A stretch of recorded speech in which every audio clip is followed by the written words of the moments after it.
Hello, good morning. आशा करते तुम्ही सगळे ठीक असणार. तुमचं सर्वांचं पुन्हा एकदा आपल्या चॅनलवरती खूप मनापासून स्वागत करते. आज सॅटर्डे म्हटल्यावर आमचं फिरणं कंपल्सरीच असतं आणि मग संध्याकाळचं सगळं आवरून आम्ही बाहेर निघालो. खूप ऊन पडतंय त्याच्यामुळे सेल्फ प्रोटेक्शन घेतलं. चष्मा आणि रुमाल वगैरे पॅक करून आम्ही बाहेर निघालो. सुरुवातीला त्यांनी सांगितलं नाही कुठं चाललोय. सांगितलं फक्त असंच फेरफटका मारण्यासाठी सिटीत जायचंय. पण त्यानंतर त्यांनी आम्हाला खूप मोठं सरप्राईज दिलं. त्यानंतर आम्ही हेअरकट करण्यासाठी सलूनला आलो होतो आणि मग त्यानंतर हेअरकट करायला घेतला. कारण की मी खूप दिवसापासून त्यांच्या मागं लागले होते की मला हेअरकट करायचं आहे. तसं त्यांना ते हो म्हणत होते, पण त्यांना वेळच नव्हता मला नेण्यासाठी. त्यानंतर त्यांनी आज हेअरकट करायला घेऊन गेले. हे हेअरकट वनिश प्रोफेशनल नावाच्या सलूनमध्येच करायला घेतलं. हे आपल्या पाहुण्यांचंच सलून आहे. खूप छान सर्व्हिस देतात तिथे. तुम्हाला जर तिथे जायचं असेल तर कमेंट सेक्शनमध्ये नक्की सांगा. त्यांची कॉन्टॅक्ट डिटेल्स नक्की देतील.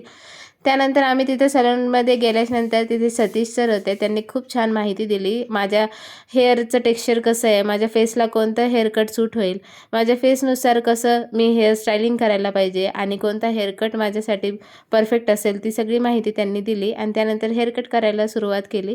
त्यानंतर त्यांनी माझा खूप छान हेअर वॉश केला. तसं मी घरून हेअर वॉश करून गेले होते, पण प्रत्येक सलूनचा एक नियम असतो की सलूनमध्ये गेल्याच्यानंतर हेअर वॉश करून घेतात त्यांच्याकडून. हा त्यांचा कंपल्सरी नियम असतो. आणि सांगत होते की हेअर टेक्स्चर खूप छान आहे मॅडमचं, पण अगोदर हेअर वॉश करून घ्या. त्यानंतर ह्या सरांनी पण हेअर वॉश केला. हेअर वॉश करताना खूप छान वाटत होतं. हेड मसाज पण दिली त्यांनी. जर तुम्हाला हेअरकट करायचं असेल तर तुम्ही इथे नक्की जा, जर तुम्ही छत्रपती संभाजीनगरमध्ये जर राहत असाल तर. त्यानंतर खूप दिवसाचं म्हणत होते की मला स्वतःमध्ये काहीतरी चेंज करायचं आहे. असं म्हणतात की हेअरकट किंवा हेअरमध्ये थोडेफार चेंजेस केले की लुक पूर्णपणे चेंज होतो. त्यामुळेच मी यांना म्हणत होते की मला हेअरकट करायचं आहे. त्याला आज मुहूर्त लागला फायनली. त्यानंतर हेअरकट करायला घेतलं. दक्षू पण इथे खूप एन्जॉय करत होता. त्याच्या मनासारख्या गोष्टी होत होत्या आणि त्यातल्या त्यात तिथे टी व्ही पण लावलेला होता. त्यांनी तिथे एन्जॉय केलं आणि तोपर्यंत आम्ही गप्पा मारत मारत इथे हेअरकट पूर्ण करायला घेतला.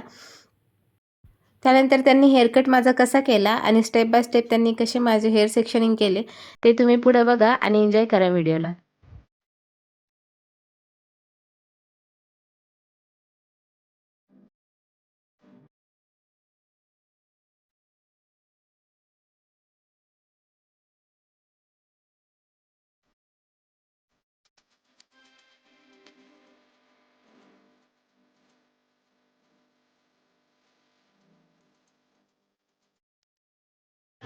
तो पातळ व्हा.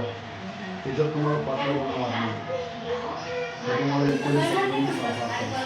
प्लस याच्यामध्ये तुम्हाला वॉल्यूम जास्त भेटते, त्याच्यामध्ये लेअर जास्त भेटते आणि तुम्हाला बाउन्सी लुक भेटतो.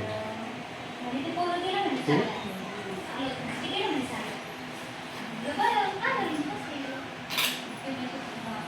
आंध्रामध्ये आपल्या जिल्ह्यापेक्षा जास्त लोक जे आंध्राचे लोक केसांना जास्त जास्त पॉझिटिव्ह आहे केसांना. त्या कारणामुळे तिथं छोटे करणं म्हणजे भांडण होण्यासारखी ती सवय लागली आहे की केस मी छोटे करत नाही. जर चांगले असतील तर करायला काय हरकत नाही, पण जर डॅमेज असतील जास्तीत जास्त तर सांगून इथे ते सर माहिती देत होते, कारण की त्यांनी हैदराबादमध्ये सुद्धा काम केलं, साऊथ सिटीमध्ये. त्याच्यामुळे त्यांना तिकडच्या हेअर टेक्स्चरच्या बाबतीत पण खूप सारी माहिती होती आणि इथे ते तेच सांगत होते. तसं त्यांना खूप भरपूर नॉलेज होतं हेअर टेक्स्चरबद्दल, पण आपल्याला एवढं काही नव्हतं.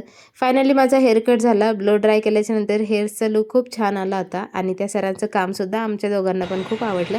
आणि त्यानंतर हेअरकट केल्याच्यानंतर फायनल लुक तर खूपच छान आला होता. केसाचं टेक्स्चर पण इम्प्रूव्ह झालं. मला पाहिजे तसे लेयर्स पण आले होते केसामध्ये आणि त्यातल्या त्यात माझा केसाचा जो चपटापणा झाला होता, जसं की केस चापट दिसत होते, आता खूप छान बाउन्सीनेस आला होता. मला तर हेअरकट खूप आवडला. Thank you sir. आणि त्यांना पण खूप छान आवडला आणि माझी लेंथसुद्धा कमी करायची नव्हती, ते सुद्धा त्यांनी लक्षात घेऊन माझा हेअरकट केला.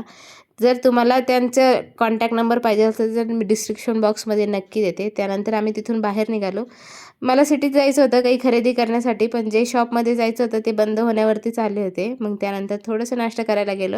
जेव्हा पण आम्ही सिटीत येतो तर इथे भेळ नक्कीच खातो. हे लोकेशन कुठलं आहे ते सुद्धा कॉमेंटमध्ये नक्की सांगा. यांच्याकडची भेळेला खूप छान चव असते आणि खूप कमी दरामध्ये सुद्धा यांची भेळ असते. माझ्या मैत्रिणीने इंट्रोड्यूस केलेलं आहे हे शॉप. खूप छान भेळ मिळते इथे. त्यानंतर आम्ही घरी आलो. पार्सल बाहेरूनच भाजी आणली होती आणि चपात्या आणि भात घरी करून घेतला होता. दक्षू इथं खूप बोर झाला होता आणि त्याला खेळायला सुद्धा जायचं होतं. इथे या दोघांचं कन्व्हर्सेशन चालू होतं की आईने आता हेअर कट केला तर 5 ते 6 दिवस ती घरामध्ये खूप स्टाईल मारणार आहे आणि त्याच्यावरतीच ही माझी गंमत उडून हसत होते घरामध्ये. तसंही आमच्या घरामध्ये प्रत्येक टायमाला असं हसी मजाकाचंच वातावरण असतं, हमेशा धिंगामस्तीच असते. इथं त्याचे बाबा त्याला चिडवत होते, त्याच्यामुळे तो रुसला होता की तुझी आई बघ आता कशी दिसतीये. त्यानंतर आम्ही जेवण करण्यासाठी घेतलं. आजचा मेनू हा असा काहीसा होता: पनीरची भाजी, भात, पापड, चपाती आणि कांदा लिंबू. त्यानंतर संध्याकाळचं जेवण एन्जॉय केलं. असा असतो आमचा साधारण दिवस. आम्ही खूप स्पेशल बनवतो छोट्या छोट्या गोष्टीमध्ये. आणि माझा हेअरकट कसा झाला ते सुद्धा कॉमेंटमध्ये नक्की सांगा. व्हिडिओ आवडला असेल तर लाईक करा, शेअर करा, सबस्क्राईब करा. भेटूया अशाच एका